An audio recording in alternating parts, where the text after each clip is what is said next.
Il y a des périodes où une sélection nationale ne se contente pas de préparer ses prochains matchs, elle prépare son avenir. Et aujourd'hui, du côté de la République démocratique du Congo, quelque chose est clairement en train de bouger.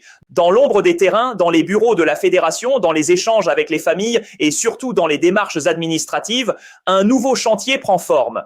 Renforcer la tanière des léopards avec une nouvelle génération de joueurs capables de porter encore plus haut les ambitions du pays. Après une Coupe du Monde 2026 qui aura permis à la RDC de retrouver la plus grande scène du football mondial, l'objectif est désormais limpide, ne pas s'arrêter là. Parce que participer à une Coupe du Monde est une chose. Construire une équipe capable de gagner la prochaine grande bataille africaine en est une autre. Et cette bataille porte déjà un nom, la CAN 2027. Pour y parvenir, la RDC devra disposer d'une équipe compétitive, profonde, ambitieuse et surtout capable de rivaliser avec les meilleures nations du continent. C'est dans cette perspective que plusieurs dossiers de joueurs binationaux prennent aujourd'hui une importance particulière. Certains sont déjà engagés dans des démarches administratives, d'autres sont encore dans une phase de discussion. Et puis il y a ceux dont les noms alimentent les débats depuis des mois, parfois même depuis plusieurs années. Parmi eux, un dossier vient justement de connaître une évolution qui mérite toute notre attention. Stephy Mavididi, oui, vous avez bien entendu, le joueur dont le nom a régulièrement été associé à la sélection congolaise vient peut-être enfin de laisser apparaître un premier véritable signe, un petit geste numérique. Mais dans le football moderne, certains petits gestes peuvent avoir une grande portée. Mavididi a commencé à suivre la Fédération congolaise de football association sur Instagram. Est-ce suffisant pour annoncer qu'il jouera prochainement avec les Léopards? Non, il faut être extrêmement prudent. Un abonnement sur un réseau social ne constitue évidemment pas une convocation, encore moins une décision officielle. Mais après une longue période durant laquelle le joueur était resté relativement silencieux concernant la sélection congolaise, ce rapprochement ne peut pas être totalement ignoré. Et c'est justement là que commence l'histoire. Parce qu'il y a quelques semaines encore, beaucoup se demandaient si le dossier Mavididi pouvait réellement avancer. Aujourd'hui, un premier signal apparaît. Et forcément, les supporters congolais commencent à rêver. Mais attention, le football international ne se gagne pas sur Instagram. Il se gagne sur les terrains. Il se gagne dans les discussions. Il se gagne dans les choix. Et surtout, il se gagne lorsque le joueur décide réellement de porter le maillot. Alors, est-ce que Mavididi est en train de se rapprocher de la RDC ? La réponse définitive, nous ne l'avons pas encore. Mais une chose est certaine, le dossier semble désormais beaucoup plus intéressant qu'hier. Et ce n'est pas le seul, car pendant que le cas Mavididi commence à produire de nouveaux signaux, la fédération congolaise aurait également décidé de se rapprocher d'un autre jeune joueur dont le nom fait énormément parler au pays, Seny Mayulu. Là encore, il faudra éviter de transformer une démarche en certitude. La fédération chercherait à entrer en contact avec l'entourage du joueur et notamment avec sa famille. Ce n'est donc pas encore un oui, ce n'est pas encore une décision, ce n'est même pas encore une garantie, mais c'est une tentative. Et parfois, dans le recrutement international, tout commence précisément comme ça. Une porte qu'on essaie d'ouvrir, un échange. Une rencontre, une discussion avec la famille, puis éventuellement une décision. Et c'est peut-être là que la RDC doit changer de méthode. Ne plus attendre que les joueurs viennent à elle. Allez les chercher. Parce que le football international est devenu une compétition permanente pour attirer les meilleurs talents. Toutes les grandes sélections observent leurs binationaux. Toutes cherchent à convaincre. Toutes construisent des relations avec les joueurs et leurs familles avant même qu'une décision définitive soit prise. La RDC ne peut donc pas se permettre de rester spectatrice. Elle doit être proactive. Elle doit expliquer son projet. Elle doit présenter ses ambitions. Elle doit montrer aux jeunes joueurs qu'intégrer les Léopards ne signifie pas simplement venir jouer quelques matchs internationaux. Cela doit représenter quelque chose, une histoire, une responsabilité, une fierté et surtout un projet sportif. Car derrière Mavididi, Mayulu, les joueurs déjà en cours de démarche administrative et tous ceux qui pourraient rejoindre la tanière demain, il y a une question beaucoup plus importante. Quelle équipe la RDC veut-elle construire après 2026 ? C'est là que se trouve le véritable enjeu. Parce que la Coupe du Monde 2026 ne doit pas être considérée comme une destination finale. Elle doit être le début d'un nouveau cycle. Un cycle dans lequel les Léopards doivent progressivement construire une équipe capable de viser beaucoup plus haut sur le continent. Et pour cela, chaque renfort compte. Chaque talent compte, chaque joueur capable d'apporter de la qualité compte. Mais avant même de parler des nouveaux visages, il faut aussi regarder ceux qui sont déjà en train de répondre présents sur les terrains. Et cette semaine encore, plusieurs attaquants congolais ont envoyé un message très clair. La concurrence est lancée. Samuel Essende continue notamment de faire parler la poudre. Avec déjà 5 buts en 4 rencontres depuis la reprise de son championnat, l'attaquant congolais affiche une efficacité qui mérite d'être soulignée. 5 buts, 4 matchs. Les chiffres parlent d'eux-mêmes. Et derrière lui, d'autres attaquants commencent également à trouver leur rythme. Simon Banza a encore frappé. Fikulu s'est également illustré avec un doublé en Arabie Saoudite. Oscar Kabouit, de son côté, a ouvert son compteur avec son nouveau club en Suisse et ce n'est probablement que le début, car la saison vient à peine de commencer. D'autres vont entrer dans la danse. Fiston Mayel n'a pas encore véritablement lancé sa nouvelle aventure. Cédric Bakambu n'a pas encore eu le temps d'imposer son rythme. Et lorsque tous ces attaquants seront pleinement opérationnels, Sébastien Desabre aura un problème que beaucoup d'entraîneurs rêveraient d'avoir. Trop de solutions offensives.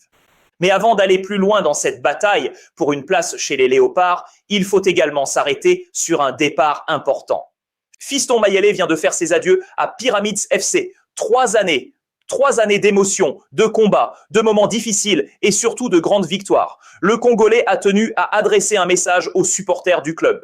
Et derrière les mots, on ressentait toute la dimension humaine de son départ. Il n'a pas seulement quitté une équipe, il a quitté une histoire. Une histoire marquée notamment par un succès majeur, la Ligue des champions africaine. Une compétition que Pyramids a réussi à remporter alors que peu de monde les attendait à ce niveau. Mayele a été l'un des acteurs de cette aventure. Et désormais, une nouvelle page s'ouvre. Une nouvelle aventure, un nouveau défi. Et peut-être dans quelques mois, une nouvelle bataille pour une place encore plus importante au sein des Léopards. Car c'est précisément cela qui rend cette période aussi intéressante. Les pièces commencent à bouger. Les anciens veulent conserver leur place. Les nouveaux veulent entrer. Les binationaux sont courtisés. Les jeunes poussent derrière.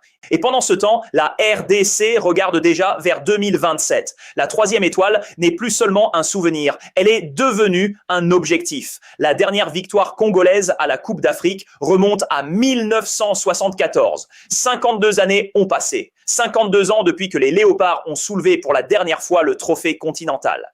Mais peut-être que cette génération a enfin l'occasion de changer cette histoire. Et pour changer une histoire, il faut d'abord oser écrire un nouveau chapitre. Ce chapitre est peut-être déjà en train de commencer. Mais si les résultats sur les terrains commencent à envoyer des signaux encourageants, la véritable bataille se joue également loin des stades, dans les bureaux, dans les échanges téléphoniques, dans les discussions avec les familles, dans les démarches administratives, parce qu'une sélection nationale ne se construit pas uniquement avec les joueurs que l'on voit déjà porter le maillot. Elle se construit aussi avec ceux qu'il faut convaincre de le porter.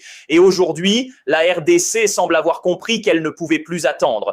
Il faut aller chercher les talents, il faut les convaincre, il faut leur présenter un projet. Et surtout, il faut agir avant que d'autres sélections ne ferment définitivement la porte. C'est exactement ce qui se passe actuellement avec plusieurs joueurs. Parmi les dossiers les plus avancés figurent notamment Ezekiel Banzuzi, Willy Kambala et Warren Bondo, qui sont annoncés dans des démarches administratives liées à l'obtention de leur passeport de service congolais. L'objectif est simple, rendre ces joueurs administrativement disponibles pour la sélection. Mais derrière cette procédure apparemment banale se cache une réalité beaucoup plus complexe. Ces joueurs évoluent dans des clubs européens, ils sont engagés dans une saison, ils ont des obligations professionnelles et contrairement à une période de trêve internationale, un déplacement pour effectuer des démarches administratives n'entre pas nécessairement dans les obligations FIFA du club. Autrement dit, le club doit accepter de libérer son joueur et c'est là que les négociations commencent. Prenons le cas de Willy Kambala. Le jeune défenseur évolue à Villarreal et a déjà commencé à apparaître dans le groupe professionnel. Pour lui, chaque journée compte. Chaque entraînement peut lui permettre de gagner du terrain dans la hiérarchie. Chaque match peut représenter une opportunité. Alors lui demander de quitter momentanément l'Espagne pour rejoindre Bruxelles afin d'effectuer des formalités administratives nécessite forcément une coordination avec son club. La RDC doit donc travailler rapidement, mais surtout intelligemment. Parce qu'un joueur qui veut réellement rejoindre une sélection doit sentir que tout est organisé autour de lui. Il ne doit pas avoir l'impression de devoir résoudre seul les problèmes administratifs. Il doit voir une fédération qui anticipe, une fédération qui accompagne, une fédération qui facilite. Et cette logique vaut également pour Warren Bondo. Le milieu de terrain représente un profil particulièrement intéressant pour une sélection congolaise qui cherche à renouveler progressivement son entrejeu. Son énergie, son expérience du football européen et son potentiel pourraient apporter une nouvelle dimension à la tanière. Mais là encore, rien ne doit être considéré comme acquis tant que les démarches ne sont pas terminées et que le joueur n'a pas officiellement choisi de représenter la RDC. Dans le football international, entre l'intérêt et l'engagement, il y a parfois un monde. Et c'est précisément ce monde que la fédération doit réussir à franchir. Puis il y a Stephy Mavididi. Son dossier est différent parce que le joueur n'est pas un inconnu. Son nom circule depuis longtemps, son profil est connu, son origine congolaise est connue. Et pourtant, jusqu'ici, le mariage avec les Léopards n'a jamais réellement eu lieu. Aujourd'hui, quelque chose semble cependant avoir changé. Mavididi suit désormais la Fédération congolaise de football association sur Instagram. À première vue, ce n'est qu'un détail. Mais dans le contexte actuel, ce détail devient forcément intéressant. Pourquoi maintenant? Pourquoi après toutes ces discussions? Pourquoi alors que son avenir international fait encore débat? Personne ne peut répondre avec certitude et il serait dangereux de transformer ce simple geste en annonce officielle. Mais il y a une différence entre dire que Mavididi a choisi la RDC et dire que Mavididi semble désormais se rapprocher de la RDC. La deuxième affirmation est beaucoup plus prudente et surtout beaucoup plus réaliste. Ce rapprochement pourrait être le résultat de discussions déjà engagées. Il pourrait simplement s'agir d'un geste personnel. Il pourrait aussi être totalement indépendant de son choix international. Mais une chose est certaine, le dossier mérite désormais d'être surveillé parce que la RDC a besoin de joueurs capables d'évoluer au plus haut niveau. Et Mavididi possède justement cette expérience. Il connaît le football européen, il connaît les exigences du haut niveau, il possède une capacité à évoluer dans les couloirs et à créer des différences. S'il décidait réellement de rejoindre les Léopards, il pourrait offrir une solution supplémentaire dans un secteur où la concurrence est déjà intéressante. Mais encore une fois, le plus important ne sera jamais son nombre d'abonnements sur Instagram, le plus important sera son choix. Le jour où Mavididi dira officiellement oui à la RDC, ce sera là que le véritable chapitre commencera. Et puis il y a Seny Mayulu, un nom qui revient régulièrement lorsqu'on parle de la nouvelle génération congolaise, un joueur jeune, un joueur talentueux, un joueur dont le potentiel attire naturellement l'attention. Mais entre le potentiel d'un joueur et son choix international, il existe encore une fois une immense différence. La RDC aurait entrepris des démarches pour se rapprocher de son entourage et tenter de discuter avec sa famille. Et cette étape est importante parce que avant même de convaincre un jeune joueur, il faut parfois convaincre son environnement. Il faut présenter le projet, il faut expliquer les ambitions, il faut rassurer, il faut montrer que la sélection nationale ne veut pas simplement récupérer un talent parce qu'il est performant. Elle doit lui donner une véritable perspective. Et c'est là que la RDC doit absolument être convaincante.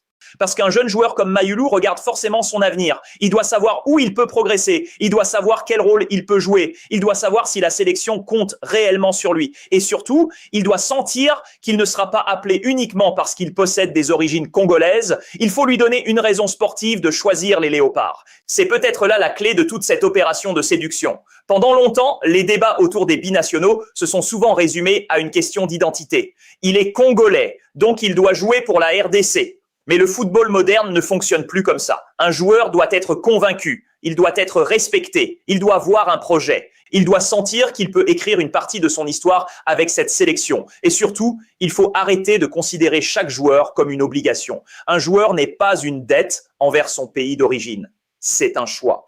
Et pour obtenir ce choix, il faut créer les conditions qui donnent envie de dire oui.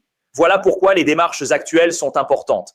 Pas parce que tous ces joueurs viendront forcément, mais parce que la RDC essaie. Et parfois, essayer vaut déjà mieux que renoncer avant même d'avoir commencé. Dans cette situation, une autre personne aura évidemment un rôle essentiel. Sébastien Desabre. Le sélectionneur national devra progressivement expliquer ses choix. Pourquoi certains binationaux sont-ils contactés? Pourquoi certains ne le sont-ils pas? Quels profils sont réellement recherchés? Quel rôle leur est proposé? Et surtout, où en sont les discussions?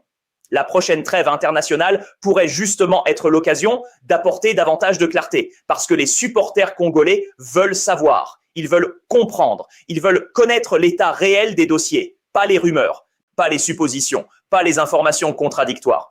Les faits. Et c'est précisément ce dont la sélection a besoin aujourd'hui, de la transparence, de l'organisation, de l'anticipation. Parce qu'une équipe qui rêve de gagner la CAN 2027 ne peut pas attendre les dernières semaines pour chercher ses renforts. Elle doit commencer maintenant.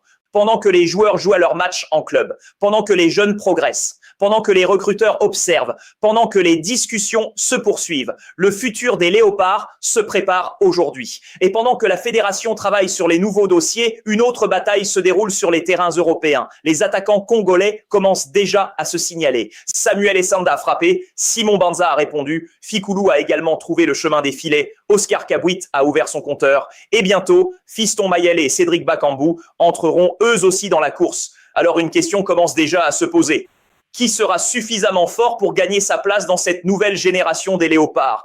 Parce que désormais, une chose est claire, la porte est ouverte, les anciens sont toujours là, les nouveaux arrivent, les binationaux sont courtisés et derrière eux, toute une nation attend. Car après 52 années sans soulever la Coupe d'Afrique, la RDC ne veut plus simplement participer. Elle veut reprendre ce qui lui appartient. Et pour décrocher cette troisième étoile, il faudra peut-être réunir tous les talents. Ceux qui jouent à Kinshasa, ceux qui brillent en Afrique, ceux qui évoluent en Europe et ceux qui, jusqu'ici, hésitaient encore à franchir le pas. La bataille ne fait que commencer. Mais au fond, toutes ces démarches, tous ces noms, toutes ces discussions autour des binationaux répondent à une seule et même question. La RDC est-elle réellement en train de construire l'équipe capable de reconquérir l'Afrique? Parce qu'il ne faut pas se tromper de combat. Le véritable objectif n'est pas de collectionner les passeports. Ce n'est pas d'annoncer chaque semaine un nouveau joueur. Ce n'est pas non plus de convaincre un maximum de binationaux simplement pour faire plaisir aux supporters. Le véritable objectif, c'est de bâtir une équipe, une vraie équipe. Une sélection capable de souffrir ensemble, de défendre ensemble, de gagner ensemble et surtout de croire ensemble qu'elle peut aller chercher un trophée que le pays attend depuis plus d'un demi-siècle, 52 ans. C'est le temps qui sépare la RDC de son dernier sacre continental. Depuis 1974, plusieurs générations sont passées. Des joueurs talentueux ont porté ce maillot. Des équipes prometteuses ont fait rêver le peuple. Certaines ont même été proches de créer l'exploit. Mais le trophée, lui, n'est jamais revenu. Et c'est précisément pour cette raison que la génération actuelle porte une responsabilité particulière. Elle a déjà réalisé quelque chose que beaucoup de Congolais attendaient depuis longtemps, ramener la RDC sur la scène mondiale. La Coupe du Monde 2026 a donc une importance énorme, mais elle ne doit pas devenir un aboutissement, elle doit devenir un tremplin. Parce qu'une génération qui réussit à qualifier la RDC pour une Coupe du Monde doit ensuite avoir faim de davantage. Elle doit vouloir conquérir l'Afrique. Et c'est là que la CAN 2027 entre en scène. Une compétition qui pourrait devenir le grand rendez-vous de cette génération. Une compétition où les Léopards ne devront plus se présenter comme une équipe capable de créer la surprise. Ils devront arriver avec l'ambition d'un prétendant. Et pour cela, il faudra une profondeur d'effectifs exceptionnelle. Il faudra des défenseurs capables de résister aux meilleures attaques du continent. Il faudra des milieux capables de contrôler les matchs sous pression. Il faudra des joueurs capables de faire la différence dans les 30 derniers mètres. Et surtout, il faudra des attaquants capables de transformer les rares occasions en buts. Sur ce dernier point, les signaux sont plutôt encourageants. Samuel Essanda a déjà commencé sa saison avec une efficacité impressionnante. 5 buts en 4 rencontres. Ce genre de statistique ne garantit rien pour la suite, évidemment. Une saison est longue, les blessures existent, la concurrence existe, les périodes de moins bien existent. Mais lorsqu'un attaquant commence une saison avec cette régularité, il envoie forcément un message. Et derrière lui, la concurrence se met en place. Simon Banza marque, Fikoulou marque, Oscar Kabouit ouvre son compteur, Fiston Mayele prépare une nouvelle aventure. Cédric Bakambu reste une référence expérimentée et d'autres joueurs peuvent encore apparaître. C'est cette profondeur qui peut faire la différence. Parce qu'une grande sélection ne dépend jamais d'un seul joueur. Elle dépend de la capacité à remplacer un titulaire sans perdre la qualité de l'équipe. Imaginez une RDC qui dispose de plusieurs profils offensifs capables de jouer dans différents systèmes. Un attaquant de profondeur, un joueur capable de jouer dos au but, un finisseur dans la surface, un ailier capable de provoquer, un joueur capable de changer le rythme d'une rencontre en entrant à la 70e minute. C'est ce genre de richesse que Sébastien Desabre doit progressivement construire. Et c'est là que les jeunes binationaux peuvent également jouer un rôle. Mais encore une fois, il faudra faire les bons choix. Pas seulement les grands noms, les bons profils, les joueurs qui correspondent au projet, les joueurs qui acceptent de travailler, les joueurs qui comprennent ce que représente le maillot des Léopards. Parce qu'une sélection nationale n'est pas un club. On ne dispose pas de plusieurs mois pour construire des automatismes. Les joueurs arrivent donc quelques jours avant les matchs. Ils doivent immédiatement comprendre les consignes. Ils doivent immédiatement retrouver leurs partenaires. Ils doivent immédiatement être capables de défendre ensemble. Et dans ce contexte, la cohésion devient presque aussi importante que le talent. C'est pourquoi l'arrivée de nouveaux joueurs devra être maîtrisée. Il ne faut pas casser ce qui fonctionne. Il faut améliorer ce qui doit l'être.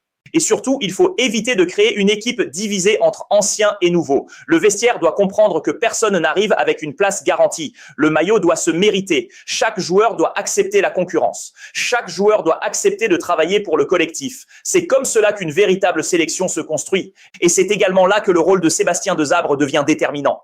Le sélectionneur devra être capable de gérer les égos, de gérer les attentes, de gérer les supporters, de gérer les joueurs expérimentés, de gérer les jeunes. Et surtout de prendre des décisions parfois impopulaires. Parce qu'à l'approche de 2027, certains grands noms pourraient se retrouver sur le banc. Et cela ne devra pas forcément être considéré comme un problème. Au contraire, une équipe capable de gagner une CAN est une équipe où la concurrence est féroce. Une équipe où le joueur qui entre à la 65e minute peut apporter autant d'intensité que celui qui était titulaire. Une équipe où l'absence d'un cadre ne provoque pas automatiquement la panique. Une équipe où chaque poste possède au moins 2 solutions fiables. Voilà le véritable chantier. Et c'est pour cette raison que les démarches autour de Mavididi, Mayoulou, Bondo, Kambala et les autres doivent être regardées dans une perspective beaucoup plus large. Il ne s'agit pas seulement de recruter. Il s'agit de construire. Et si certains de ces joueurs acceptent finalement de porter le maillot congolais, alors la RDC pourrait disposer d'un groupe particulièrement intéressant pour les prochaines années. Mais il faudra aussi penser à ceux qui sont déjà là. Parce que dans cette course vers 2027, il serait dangereux d'oublier les joueurs qui ont permis à la RDC de retrouver sa place sur la scène internationale. Ce sont eux qui ont construit la base.